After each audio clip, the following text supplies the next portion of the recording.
You and Your Health with Dr. Richard Okoye. Hello, I'm Dr. Richard Okoye, the president of Doctors Save a Life Foundation, a non-governmental organization with a clear vision of giving total health to the people of Africa through the power of knowledge. I want us to look at common mistakes, the facts and the lies about the issue of childbearing. You know, why we have to come up with this is that there was a very horrifying statistics that came up in 2003. And that very statistic stated that by the year 2020, that 2/3 of couples in sub-Saharan Africa will live and die without a child.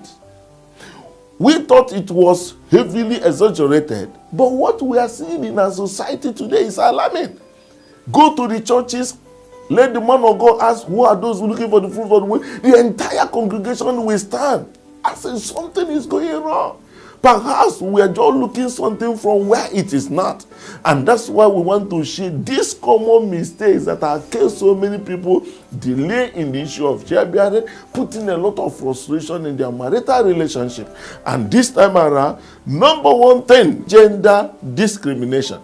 In our religious background and cultural background, we are meant to make men to become like sacred cow when it has to do with the issue of fertility.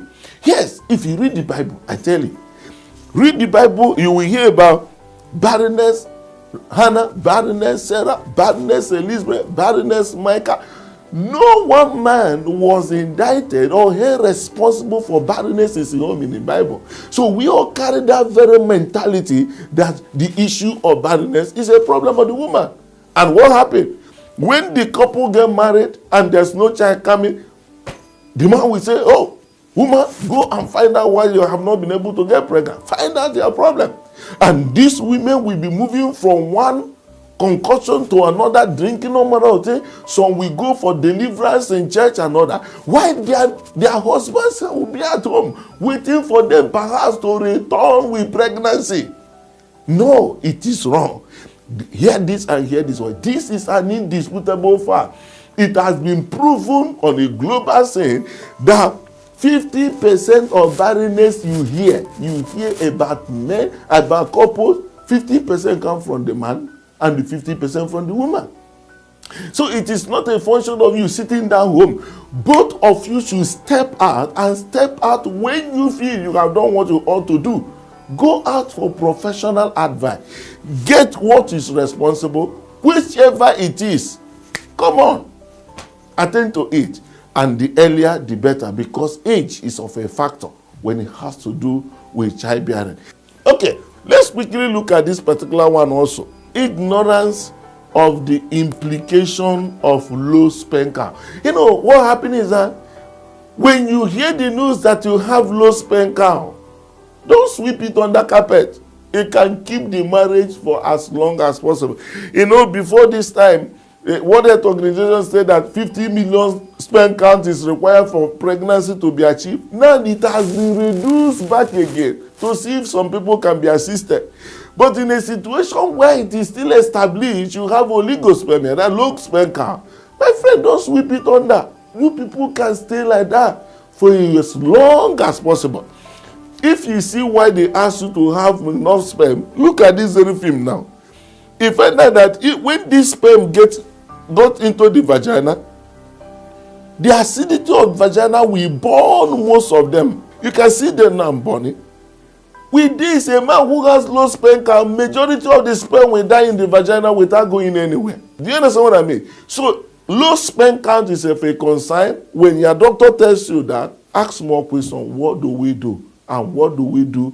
And we start on time doing them. Okay? All right. Let's finally look at this also. The last one also is understanding the time. Understanding the time. Now, it is important you know that we are not in the era of Sarah.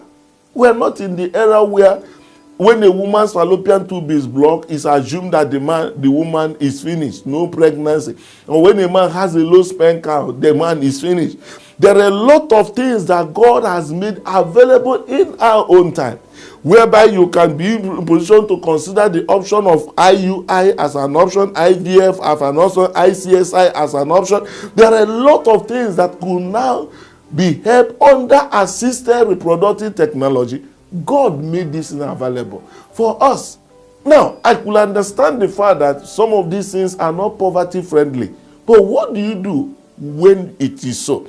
Do you know? As your level or whichever person you are now, it discovered there was a time you never had a car.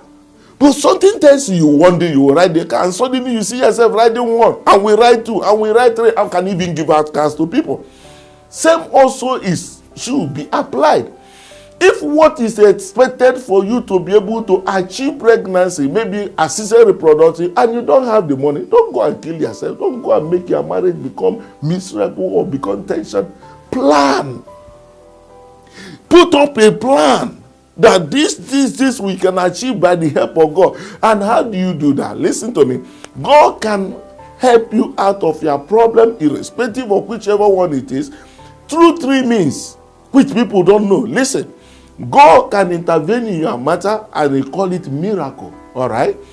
God can also be in position to financially empower you. He said, I'm the Lord who giveth thee the power to make wealth, and money answereth all things. There are things that he can give you the money for you to solve. It's still the God doing it. He can also show you favor. So by so doing, your mindset should be well aligned, that God can miraculously perform this. He can also financially empower me by blessing the work of my hands. He can also show me favor for this thing to get happen. Whichever way, God will still be glorified. But what am I trying to say? The earlier, the better. You know, Jesus said, I will walk when it is day, lest night come when no man will walk again. Don't wait for night. It's usually difficult to fight at that juncture. You and Your Health with Dr. Richard Okoye.